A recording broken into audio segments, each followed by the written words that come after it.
Je pense que tout artisan du bâtiment sera d'accord avec moi, à l'endroit où la pente rejoint la fenêtre, il y a toujours une fissure qui apparaît. Chez Tennevoix Profil, nous avons résolu ce problème. J'ai entre les mains un nouveau profilé pour les embrasures de fenêtres et de portes. Pourquoi des fissures apparaissent-elles? L'embrasure enduite rejoint directement la fenêtre, mais l'enduit ne tolère aucune déformation. Et la fenêtre, elle, est une structure indépendante. Elle subit des charges dues au vent et à la température, ce qui provoque une déformation élastique. Et en conséquence, des fissures apparaissent inévitablement à cet endroit. Comment fonctionne ce profilé? Il sépare l'embrasure de la fenêtre.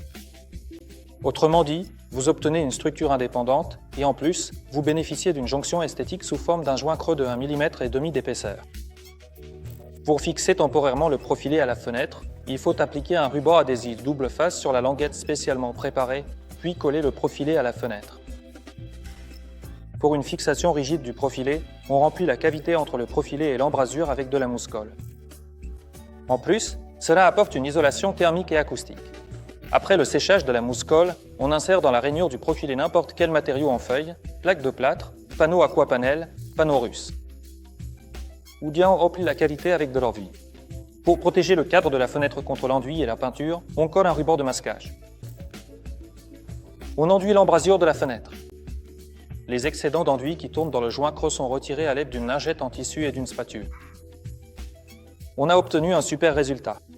Vous voyez qu'on a conservé le joint creux. Et surtout, on a respecté la technique.